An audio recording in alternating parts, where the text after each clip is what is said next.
This is Eagle Owl, and today I will be talking about Cooper DeJean. Yes, the disrespect is coming in, and I will talk about it. Also, Jalen Hurts is a winner for sure. And lastly, Dallas Goedert. Will this finally be his breakout season? But let's get straight into it. All right, man. So let's hop straight into it. Let's talk about Cooper DeJean. Yes, Cooper DeJean is getting a little disrespect by the media, or it could be questions. I will call it. So Bleacher Report came out with a list of the players that won't live up to the hype. So the first guy they put was Parris Campbell on the Philadelphia Eagles. Now I'm not sure what type of hype Parris Campbell got coming to the Philadelphia Eagles. All we asking him to do is when your number called, just answer, like Jalen Hurts say. You get two, three, targets your way. Expect you to catch two, three targets. When we need you, just show up in those quote unquote clutch moments or them big moments. Cause we can look back a lot of moments with Quez Watkins. He dropped it, man. You could even make a case. We could have won the Super Bowl if Quez Watkins just caught he had about three targets. If he just caught that one going towards the end zone that fell right in the bread basket, could we been Super Bowl champs as I speak, two-time Super Bowl champs?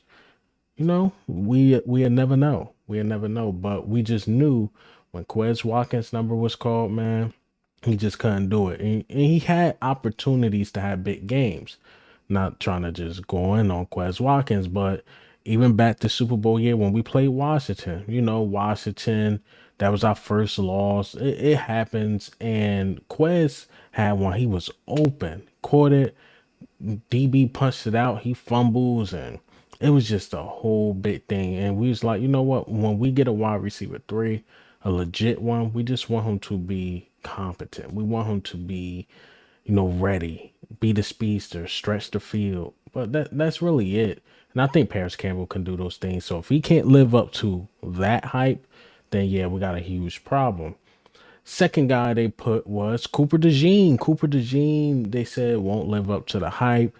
I'm not sure. I know a lot of fans are hyping him up because he's a rookie. He's a breath of fresh air. He's versatile. We know he can do a lot. But we being realistic, Cooper DeJean, there is like a possibility he will be redshirted. And if he don't live up to the hype, that's okay. It's your rookie year. Year two, year three, that's when we start expecting stuff. But I do want to see him on the field. And I expect some rookie mistakes. At least me, at least. I don't see him as like this perfect guy. If he make mistakes, it's going to happen for sure. But I expect him to do some big things as well. But it comes off like if he don't live up to the hype, is going to be a problem with him and Eagles fans. No, not at all. I don't think so. We are loaded. We're not asking him to come in and start. It's not like we got him in the first round. And he just had this big expectation to be this dominant guy. I don't look at him as that. I see him more. He will be ready when he's ready. And when he's ready, yeah, he's going to be dominant because he's so versatile. And I think Vic Fangio put him in the right spots. But to say he won't live up to the hype, I think is, Bleacher Report putting his name in there to get clickbait a little bit because he's a rookie. How much hype do he have besides being a rookie, a breath of fresh air? We all get excited when we get rookies that did things in college. So Cooper DeJean just getting a little pushback from the media, and we'll see how he handle it. And the last guy, and this is the guy, if he don't live up to the hype, it's going to be some problems. Devin White. Yes, Devin White was number one on the list of he won't live up to the hype. Now, I get them putting that on the list because, yes, Eagles fans have a lot of expectations for Devin White. A lot. But he plays for the Eagles, so we know the Eagles are D-line driven. We just asking him, and Darius Slay said it best, like, just get sideline to sideline. Be fast, hit the holes, get the quarterback when it's time to get the quarterback, get the running back when it's time to get the running back. You don't have to be this super extraordinary player in Philadelphia as a linebacker. You just got to be above average. Now, if you get a great linebacker, sure. If Devin White can do what he did like a couple years ago, sure. But if he don't, if Devin White fails, yeah, it's gonna be some problems on the defense because after Devin White, Zach Bond is an experiment. Kobe Dean, we don't know. Trotter Jr. is a rookie. Ben Van Summeren, he's a developmental piece. So don't, and he's like this below average linebacker, or he just simply don't got it. Yeah, we're gonna have a huge problem because then they start reminding you of the Shaq Leonard thing. Remember Shaq Leonard came here, we like, yo, he's gonna, bring some life into this linebacker room. All into the offseason to find out he's like, yeah, I was never even 100%. So, Shaq Leonard was a big disappointment. We don't want that again. But I don't think Devin White is going to be that guy because more Shaq Leonard he was injured and never recovered. Devin White was simply unhappy with the business in Tampa Bay, but he's on a 1 year deal here. He's going to play his heart out because if he don't get the contract with us, he can get it somewhere else. And if he don't want to be like a journeyman bouncing to team, being some backup guy, no, he don't want that. He want to get a big contract, play somewhere long term, and he's with the Philadelphia Eagles, so he got to show like I can do this because the Eagles are giving him the reins. It's not like we picked up another guy or drafted another guy to be the guy. We like Devin White, you the guy, you are the guy. So I understand them putting him on the list, but the other two, like Parris Campbell, what hype do he have? Cooper DeJean is a rookie, but Devin White, yeah, it's questions there. I believe he lives up to the hype though. I think he can get if he could get 90% of the hype, 80% of the hype, we'll be fine.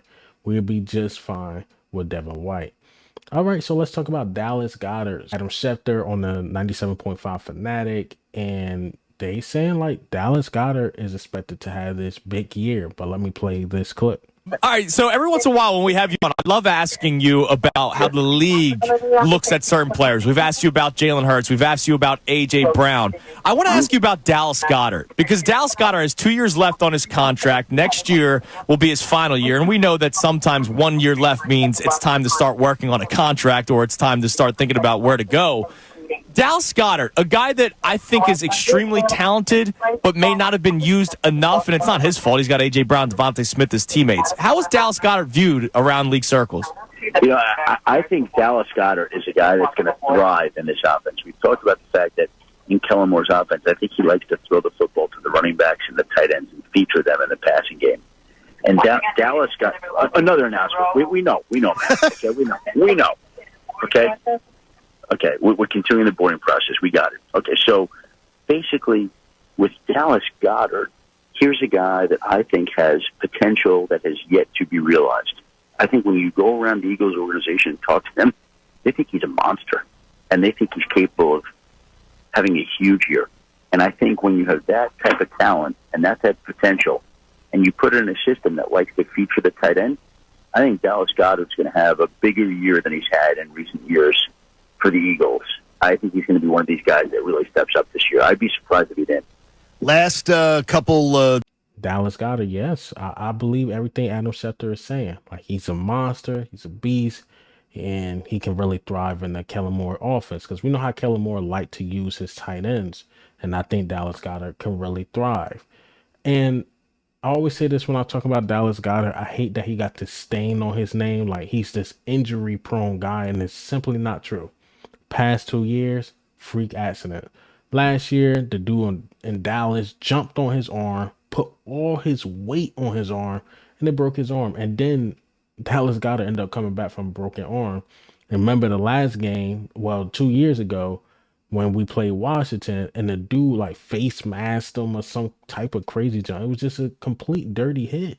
Dirty hits led up to Dallas Goedert getting hurt. Simple as that. But to say like he's injury prone, I don't think that's true. Injury prone is like, oh man, it's a toe now. Oh, it's a finger now. Oh, it's a knee now. Oh, it's this, that. It's a bruise, another ripped tissue, this and that. And only playing like 3 games. Like, no offense, but injury prone, when you think of a guy, it's like Avonte Maddox.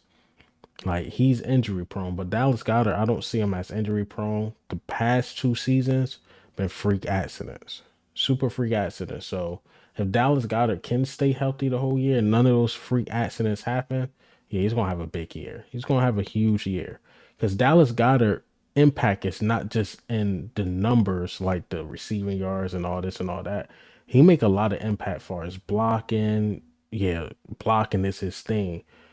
Being a decoy, just having Dallas Goedert out there, still make the defense, keep the defense on their heels.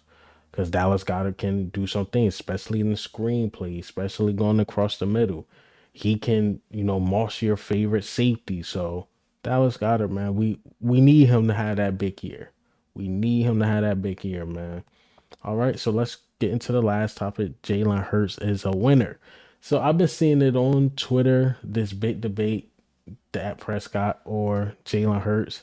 But let's listen to what my man LaShawn McCoy had to say about this. I'm gonna go with Jalen Hurts. Jalen Hurts is better. And I know Dak Prescott had a All Pro year, Yes, sir, right? MVP type of candidate year. I get that, but let's just break everything down for a second, right? So I look at a guy like Jalen Hurts, who I don't really know his true ceiling. I've seen a little bit of it, right, in the Super Bowl. In his third year, I've seen him get better each year, over and over again. Second round pick, they didn't know what we had in Philadelphia. He keeps winning and getting better and better and better. His best attribute is a winner. Mm-hmm. So I look at a guy like Dak Prescott, would you say probably his best year was in his 8th year? Yeah, right? Of course. Okay, so his best year was in his 8th year, and they don't even get to a conference game. Wow. Matter of fact, they don't even win a playoff game. Wow. So as much as we don't talk about the attributes of the passing yards, how they look, the feet work, this and the third, X's and O's, yeah, maybe some of that goes to Dak. I can't hate on that because Dak plays really well in the regular season. But to make a quarterback, I think for me, winning is a quarterback stat. Mm. And the best thing that Jalen Hurts does best, it might not be always throwing, it might be always running, is winning games. He's going to win games. So if you ask me who I'm taking the winner. Because one guy at his best can't win a playoff game in an MVP type of year, first team all pro type of year, right? That's his best. The other guy, he makes us all pro. We going to the Super Bowl and we battle against the Chiefs. That's all I gotta say, man. Or I'll just agree. Yeah, the numbers, Dak Prescott's this regular season type guy. He's going to win you 11, 12 games. But when they go to the playoffs, you know what he do. He gave you 2 wins out of 8 years, and he's a big disappointment. But when it comes down to winning and overcoming, you get Jalen Hurts. I'm sorry. Winning is like a stat for quarterbacks. It is. And Jalen Hurts, he do his thing. He find a way to win. He found a way to win, man. And Dak has some great teams since entering the league. And he ain't do nothing with them. Jalen Hurts, he have an MVP type season, like LaShawn McCoy said. Take his team to the Super Bowl. Dak Prescott had that type of season last year. They lose in the first round to a 7 seed. I'm just saying. But hey, man, what do you think? How do you feel about the news today? Will Cooper DeJean live up to the hype? Better yet, will Devin White live up to the hype? We will see. Jalen Hurts is a winner. And will Dallas Goedert stay healthy? Prove a lot of people wrong. But this is Eagle Al, man. I'm up.